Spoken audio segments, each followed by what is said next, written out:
I'd like to introduce you to M5 Multitronic.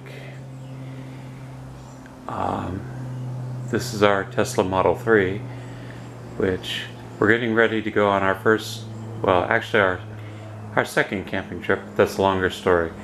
This is our first trip with this setup, and where the car actually has the keep climate on setting, which should make things a lot nicer. The first time around we had to open up the car about every couple hours to keep the air conditioning running, but it sufficed in any case. Right now M5 is fully charged, ready to go. I've already set up everything, but I want to show you what I've done, and maybe explain things a little better so that you can understand.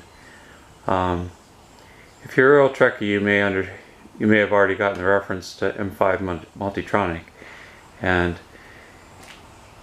so far the car hasn't quite lived up to its namesake, but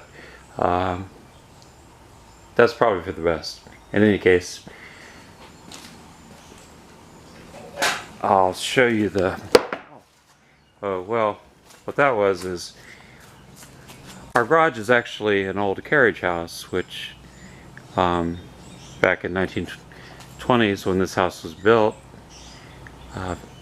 probably things were a lot different with the horses and the carriages and everything like that, but it's a historical building, so you have to get special permission to make any like structural changes. Like, I was going to put a garage door on it, but I didn't want to have to go and make the presentation and try to explain how it would be better with a carriage looking door rather than what's on it right now. But getting back to what I just tripped over, that I have these two ramps because the garage floor is 5 inches higher than the driveway, so whenever I bring the car in and out of the garage I have to put the ramps down, and well, someone works at going backwards, but it doesn't work going in. You have to drive it manually. It's a clumsy and time-consuming process, but it works. And you can tell that the people who owned this house in the 20s were actually quite rich, because it's really a two-carriage garage.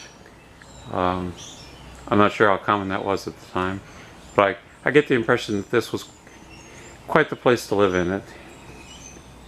Early part of the 20th century, rather. Let's see. Opening up M5's trunk, you can see I've already got the seats down, and the bed partially made. I haven't got the top sheet, but I've got the bottom sheet, and I think I'll go through step by step. So we can drive with it this way and just like throw our suitcases on top. But eventually when we get there, the first thing we'll do is excuse me, squeeze into the car in the back.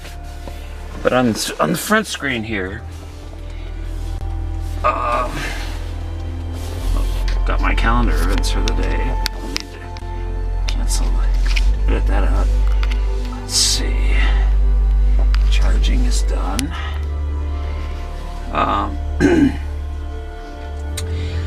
So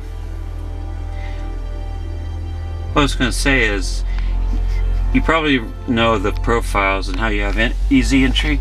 Well, what I did was I set up a profile for sleep, and if I press sleep, the driver's seat will move itself all the way forward and out of the way, basically, which is not nearly enough room for me to sit in there. But if you look in the back here, it creates a space of about an extra 18 inches, maybe something well over a foot in any case. Let's see, jacket. Unfortunately, the profiles don't do anything with the passenger seat. So basically I have to reach down in here and do the controls manually with it to get the same effect.